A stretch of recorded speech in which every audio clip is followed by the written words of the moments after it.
All right. Hi, everyone. This talk will be a little different than a lot of the talks you've had earlier. Earlier today, you learned about finance and DeFi and stuff. This one is a lot more towards potential sci-fi futures and then how we will be getting there from the starting point of today's state of AI. It's going to be a bit weird, but and a bit nerdy. Well, very nerdy. But also, deeply grounded in data. I've been in AI since the late '90s professionally, so I have a thing or two to say.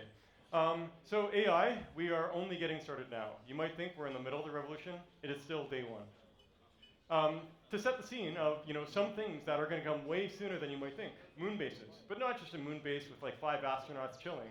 A moon base with mining for copper and silicon, with satellite manufacturing for AI satellites, a chip fab on the moon. And there's big financial incentives to do this. You'll see why soon in my talk.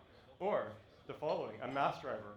If any of you have played like Doom or any of those where you have that railgun where you shoot your enemies with a railgun, well, imagine a railgun that's 4 kilometers long and shooting AI satellites into space. This is also a plan by Elon and others for getting their AI satellites into space from the moon. You don't need rockets there. You can get away with these railguns, mass drivers. Or even something even farther out, in a sense, but also very close technology-wise, is the idea of a von Neumann probe. This is a self-sovereign AI spaceship. This is decentralized Lugano, so we love the idea of sovereignty and self-sovereignty. So this spaceship owns itself, but the key thing is it can make copies of itself, including the chips. So it can make babies and more copies and more copies. So it can start out as 1 copy, and then it does a bit of asteroid mining, whatever, and makes 2 copies, and then 4, and then 8. And 25 years later, you've got 10,000 copies. It's got its own little town, all its copies of itself. And this technology is getting very close to possible, and there's financial incentive once again. So how are we going to get to things like that, right? So in my talk, it's really just 2 parts. What just happened with respect to AI in the last year and the last few years, and what's next for AI and civilization. So what just happened in AI? I'm going to give just a very broad brushstrokes overview. First, there has been a programming revolution just in the last year. I'll illustrate that. And agents are everywhere now in many ways. And there's this massive AI CapEx scale-up that's been going strong for several years now. So before the programming revolution that we encountered this past year, there was actually a revolution from the 1930s to the 1950s. Programming just became a thing in about the 1930s. That was when you wanted to program, you'd have to connect together a bunch of wires. And the instructions, they're all binary, all zeros and ones. And that was super slow, right? So even if you want to add a couple numbers, it would probably take you hours to connect the wires just to add 2 very simple numbers, right? But then people figured it out, hey, well, there's all these things we're doing over and over and over again. For example, moving this number from this location on the machine to this location on the machine, right? From one location in memory to another. And other things like that. And that they took all those common commands and treated them as commands like push, pop, and move. I just talked about move. And that's assembly language, right? So it's very basic commands.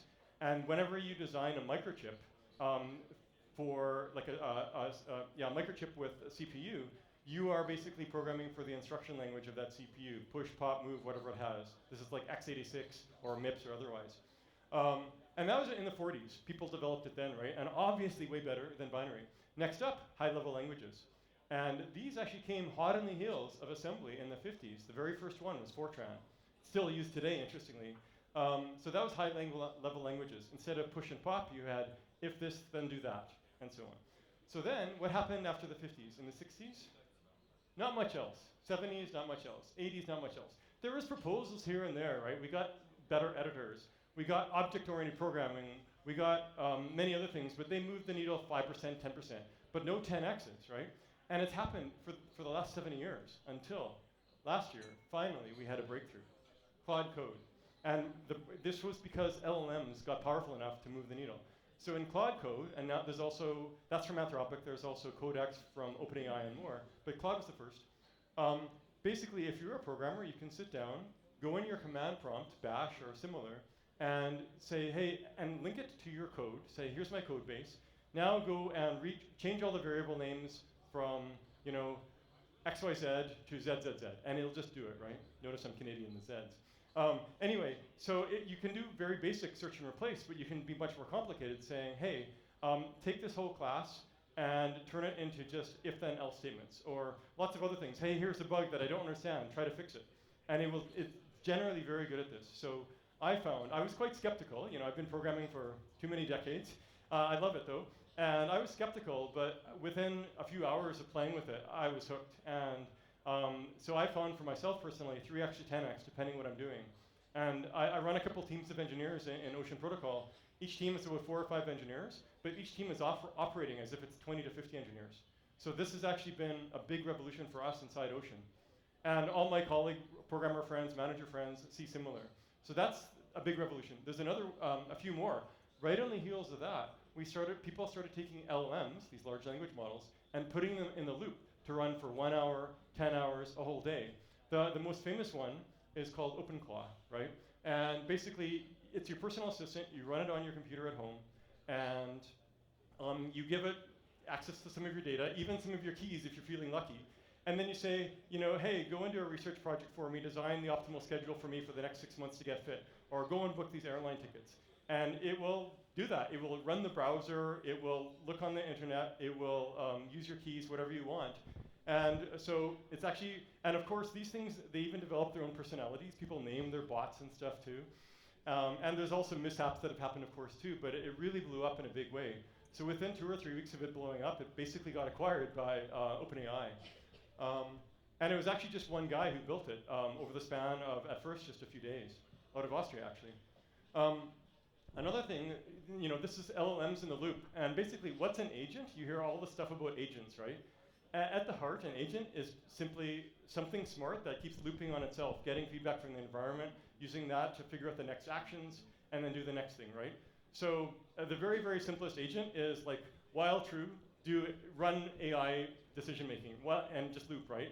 So there's tons of companies out there that are probably 1 day of programming effort, and they call themselves agent companies. So be skeptical. But there's lots of very cool stuff. So here's another one called auto research, and it's this idea where you can do take a piece of code and make it better, better, better. And what if you applied what if the piece of code was an LLM algorithm itself? So how do you improve it? How do you make it 2x less memory? How do you make it smarter, smarter, smarter? And this is showing the convergence curve. The x-axis is time, the y-axis is accuracy. And basically all of this is automated research. Every single one of these steps is the LLM tweaking its algorithm in different ways to try to get smarter. This has been a long-standing dream in AI because if these things get really good at this can lead to takeoff in AI, right? This common idea that AIs will self-improve to the point where they just leave us in the dust. Okay, another version of LLM Loop, and this one's actually, pretty cool. So imagine I told you about OpenClaw where it's just one agent working for you, right? What if you are an employee in a company and you have a swarm of agents working for you doing different things, different tasks that you're used to. But what if, imagine this is the org chart of the company, we've got the CEO, he's got a bunch of agents. And then you've got one of his executive with their agents, and so on, all the way down to the independent contributors, right? So this is actually happening aggressively right now in Silicon Valley and elsewhere. Meta just did a huge reorg in the last couple months. Zuck himself, he has his agents, and all the way down, everyone does. But the layer of management right above the individual contributors, all those guys became ICs themselves. So a whole layer of management got deleted. They all became ICs, and so Meta is actually going, much more aggressively faster. And honestly, if you don't want to get left in the dust, then it's a very good idea for everyone in your team to aggressively use agents, especially in software, but it's coming for everything else too, right? No matter what your profession.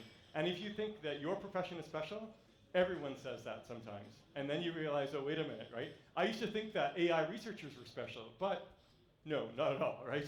So anyway, the point is, now we have this idea of a hybrid human company, right? Humans working hand in hand with a swarm of agents, right, as collaborators.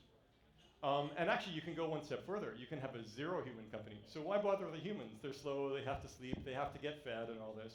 So you just have, the CEO is its own swarm of agents, and so on. So this is actually possible too, and people are starting to flesh and develop this out. It's still very early days. And in some cases, I could see it. You can have a one-person startup that gets this whole zero human company going, and then off it goes on its own. Or you make it, self-owning using decentralization. So that's another idea. So to summarize some things that have gone on, what I just talked about the last several slides, programming just underwent a revolution. 7 years ago, we went from binary to assembly to high-level languages with 100x in there. but we just went through 310Xs. We speed ran through them, right? From the new programming language of English via LLMs plus this harness like Claude Code, the LLMs in the loop, and finally the sovereign agents, the zero human companies, right? So software has radically transformed compared to a year ago.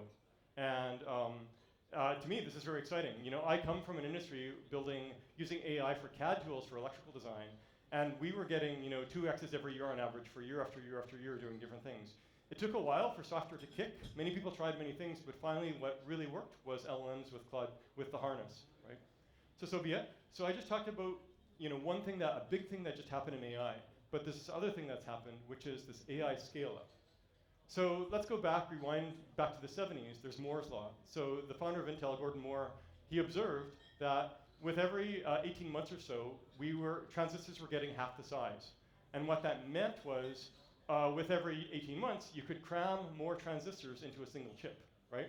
And what that meant was you could get more functionality, and what that meant was you can make more money. So at first, your chip could only do very basic things, maybe like a transistor radio or something, right? Or a simple CPU. But as time goes on, you can do video games, you can do PCs, you can do cell phones, etc. And what this plot shows is the x-axis is time from 1971 till about now. The y-axis is number of transistors on a log scale, right? So we went from 2,000 transistors to 2.6 billion, right? And this was 10 years ago, so now we're at 20 billion transistors. And this is all in the span of 50 years, so that's the heart of Moore's law. Transistors getting smaller, leading to more and more and more transistors. So if you're in the semiconductor business, what's your main action? Shrink the transistors. And you believe if you build it, they will come, and that's exactly what happened, right? Now what's happening, we have a generalization of that, which is the AI scale-up. Instead of transistor scaling, it's intelligence scaling. And here's the guiding belief. If you get bigger AIs, then they will get smarter, and then you make more money, right? And so we've seen this. So with GPT-3, this came out about 3 years ago, consider as 1 dot in terms of compute amount. GPT-4 as like 6 dots, and GPT-5 as like 200, okay? And if you've been playing with ChatGPT over the last few years, you've probably noticed that qualitative difference in usefulness for yourself, but it also expands the number of use cases, et cetera, right? So if you are an AI company, what is your mandate? What is your business action? Feed the AIs, make them bigger. Because bigger means smarter, means more money. And ultimately, follow the money if you want to predict the future. So some examples of this as data. Here's going from 2010 till 2024. Y-axis once again. This is log of training compute, the number of flops spent to train something. From some basic stuff like AlexNet in 2014, all the way up to GPT-3, GPT-4. And you see it's just going up in this logarithmic fashion, right? We went from 10 to the 14 to 10 to the 26, so 12 orders of magnitude in the span of 14 years. That is like crazy insane, right? And we are reaping the benefits of this as humans. So this is all about feeding the AIs. Another example from 2018 to 2028, once again, 12, 14 orders of magnitude. We went way past what a smart high schooler did. Now these AIs, they're very high IQ, but they're not fully unhobbled yet, right? There's things they can't do as humans can do. Sometimes they miss on the logic, on the common sense, but they keep getting better, better, better, and we are in the process of unhobbling. Claude Code was actually a big surprise to most software developers, including those in AI, because it was more useful than we expected at this point, but it's doing it. So there we go. I should also mention, Claude Code was the first major revenue use case for these new AI startups. Anthropic launched Claude Code in about October, November last year, and by January, it was adding another $6 billion a year in revenue. So its valuation has just shot up like crazy, and then OpenAI released Codex and is trying to claim back the enterprise market, but basically, this is the first time we've seen massive sales for companies buying Claude Code and Codex and more, right? And this, of course, is very helpful. It helps OpenAI justify its crazy valuation. It helps Anthropic realize that it can have an even higher valuation, et cetera, et cetera. So anyway, there's, this is all AI scale up, all feeding the AIs. And finally, the thing is, if you want to get bigger AIs, how do you feed them, right? There's two main things, chips and energy. And so we've been seeing not only, basically we've seen this massive scale up in chip usage and a massive scale up in energy usage. If any of you have invested in chips in the last 2, 3, 4 years, NVIDIA or the lower level stuff like TSMC, whatever, you've probably been very happy with the performance of those stocks. And same thing with energy, right? And it's sort of like which? Solar, nuclear, what? All of the above, right? AI wants all of it, right? And in fact, the hyperscalers are actually building their own AI plants because the national grids just can't keep up. They put a nuclear power plant next to a data center or a giant solar array, et cetera, et cetera. So basically, right now, we're at each of the data centers that are getting built or almost done is 1 gigawatt on the level of a nuclear reactor. So, and AI keeps eating the domains. So what's next? More AI scale up, like before, that chart I showed you before. So that's going to keep happening year after year after year. There's so much money to be made, so many applications. And then the two big ones in the next 5 years, 7 years are atoms and space. So right now, all the value from AI is AI times bits, right? The programming revolution, agents abounding, zero human companies, et cetera. All digital. But what's coming to scale later this year and next year, physical AI, humanoids and the like. So once you have humanoids, you can deploy them into manufacturing, manufacturing cars with more flexibility or faster, manufacturing rockets, manufacturing widgets, manufacturing chips, in the right places here and there. Obviously, it's in combination with other machines, but then also, ultimately, manufacturing themselves. And once again, you get this recursive loop. This will take several years, but we will get there. Humanoids outside the factory, right? So, for example, let's say you've got some potential mine in northern Canada, right, where it's super cold in the winter, and no one wants to work there, and no one wants to freeze, and so on. Well, you just put your team of 10 humanoid robots there, and you operate remotely, and you let them do their thing. Or even, digging in old coal mines where it used to be 10-year-old boys, and now no one will do it. Well, you can have your, 1-year-old Optimus is in there. So oil and gas, mining, construction, agriculture, all this stuff can benefit from these from these humanoids. And you could even have a one-person company, once again, where you're running everything and you've got your army of humanoids around you. And by the way, this is going to be critical to build moon bases too, right? So, there's no air on the moon, so it's going to be hard out there. So this will make life a lot easier. And then, of course, self-driving fleets. A self-driving car, you can buy a Tesla Cybercab, put it into the Tesla fleet. Within 6 months, it's paid for itself. So instead of your car becoming a cost sink, it becomes an asset, sort of like renting out apartments. So that's physical AI times atoms. AI times space is after that. It's even bigger yet, because there's space is huge, right? Space is everything but Earth, and including Earth. So what has been sort of realized in the last 6 months is that if you put AI data centers in space, they're at least 2x more efficient. And also, you don't have to worry about NIMBYism. You don't have to worry about people saying, I don't like your data center in my backyard. But also, people have realized that if you're a space entrepreneur, you want to sort of get things happening in space. Before, the best business model was internet service providers like Starlink. But now, AI data centers is even better. So there's already tons of money flowing into space in the last 6 months, especially since Elon realized this. There were some people that saw this before, but he saw this. And within a month of him realizing this, he completely pivoted SpaceX from, instead of saying, we're going to Mars, he said, we're going to the moon first. And before the moon, we're going to put gigawatts worth of AI data centers in space. 1 gigawatt, then 10, then 100, then more. So basically, there's tons of money and incentive for AI satellite scale-up and rockets, right? So now SpaceX has this amazing business model, and the other ones following it, like Blue Origin and the others. And then what that means, at some point, it's going to pay off to actually go to the moon. So you, instead of building everything on Earth and launching it, you're going to go to the moon, you're going to mine silicon, you're going to mine copper, all this stuff to build AI satellites. You're going to even put your own chip fab on the moon, Terafab Part 2, and the mass driver to get these rockets into space, right? And this is how Elon, for example, sees that he will get petawatt data centers in space. So we're talking 1,000x plus, even 1,000,000x beyond the gigawatt, right? So that's AIs in space overall. And by the way, if you think about this, once you're in the moon and you've got this closed loop on the moon, you don't even rely on Earth's economy anymore, right? You can just mine from the moon, maybe get a few random minerals from Earth if you need, or from asteroid mining. But you really unlock this unbounded exponential growth of AI and the dollars you can make from the AI, right? Untethered by the constraints of Earth. So to me, I'm very excited about this, obviously. My brother's a rocket scientist too, so I'm a bit biased. So to give you a visualization, I gave this vision at the front of my talk. So we're going to have these moon bases with AI satellite manufacturing, chip fab. We're going to have these mass drivers, rail guns for satellites to space. And beyond that, as these AIs get 10x, 100x, 1000x bigger, we're going to hit artificial general intelligence. You know, AIs roughly par with humans. Then they're going to get 10x, 1000x smarter. That's ASIs, artificial superintelligences. And this is going to come just because the money is driving it and there's nothing holding back the tech. So these ASIs are going to be like gods to regular humans when it comes to intelligence. The same way that we are to ants. An ant looks up at you, they can't even comprehend what you're like. So this is how it'll be like when we look at the ASIs for the regular humans. But there's also, besides ASI, HSI, human superintelligence. What's that? It's humans that have AI or ASI level intelligence. You augment yourself. And the trick to this is brain-computer interfaces.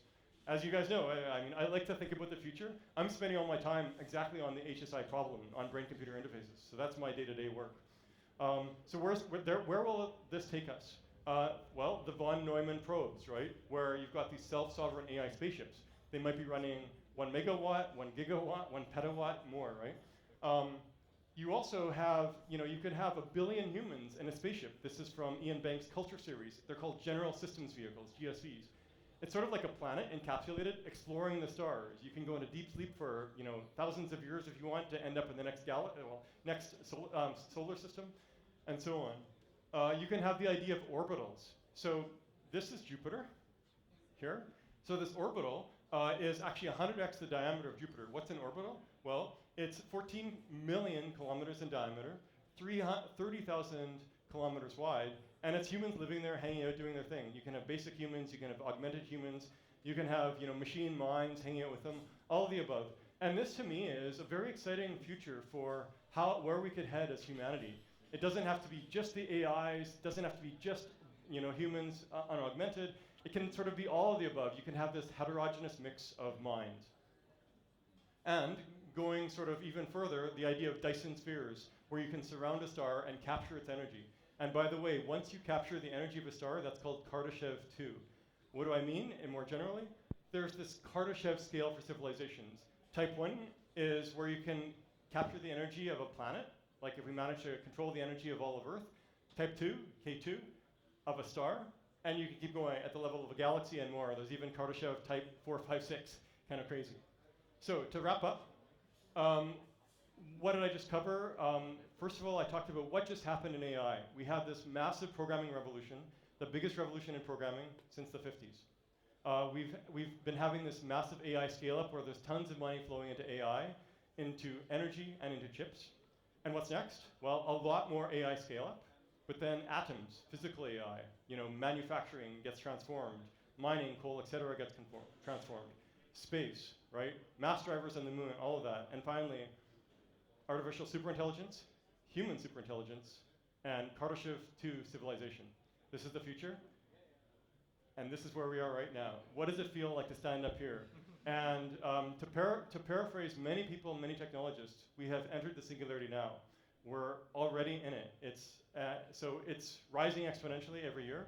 We're already in it, and the next 5 years are going to be fun. Thank you.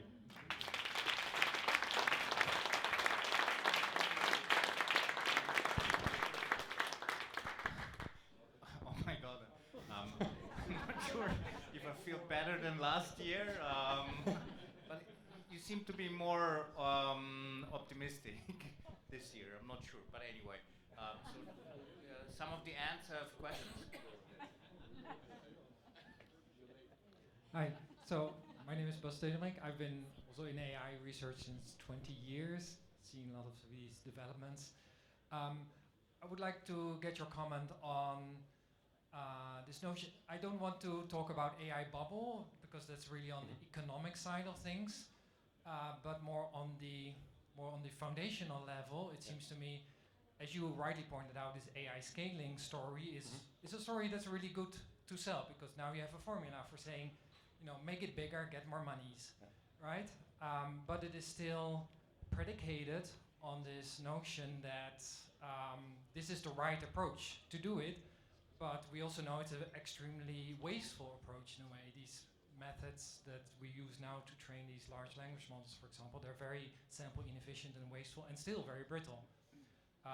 So what would happen if this gets disrupted actually by some research paper coming out of somewhere that says, oh, actually, you can do the same thing, but more robustly, but using only 10 watts like the human brain has. So what happens to this story? Does it even matter? Yeah. What will collapse? What happens? Yeah, so the way that I see it, and this is in line with, for example, Leonid Aschenbrenner and others, AI scale-up is a function of more data coming in, more compute coming in, and improvement in the AI algorithms, right? So for sure, first of all, you'll just throw compute at it, it'll be inefficient, but then you'll maybe get a 10x on the algorithm, right? Transformers, if you squint, one way to view transformers is that instead of multiplying with cross product, you multiply by dot product, which is n squared fewer ops, right? For example. But there's all these tricks that people keep doing, and there's this sort of mass, there's evolution, and obviously tens of thousands of researchers going for this. So I see that as part of the way to get there. Now, but what's cool is you don't have to rely on that right now, because you can get 10x just by having 10x more compute and data, et cetera, right? That's how I see it. And the doomsayers saying, they give these theoretical limits. I've heard doomsaying like that every year when I spent 15 years in the semiconductor industry, AI for chip design. And every few years, there was people saying Moore's law is ending, Moore's law is dying, and then some smarty-pants engineers found a way around, right? And I see the same thing here. As humans, it's actually really tough to conceptualize greater intelligence than us, right? Just like ants can't conceptualize greater intelligence than them. But our intelligence is bounded by the size of our skulls, right? Which is bounded by human anatomy, right? So, but what if there wasn't a bound for how much intelligence you can pack in there? Data centers don't need to be bounded, right? So to me, I'm very curious what that will look like. And sort of the final thing here is I see that in general in tech, with every 10x, you often get a qualitative change in behavior or otherwise. So, we're sort of getting close to AGI level now, but not quite as unhobbled. But when we get 10x that for compute and so on, maybe there will all be something beyond consciousness, some level above that we can't quite understand. And beyond that, maybe it's already there and we can't recognize it. I don't know, right? But at the end of the day, the simple thing is there's tons of money to be made for people to invest in AI scale-up with this assumption that if you grow the AI, you will make money.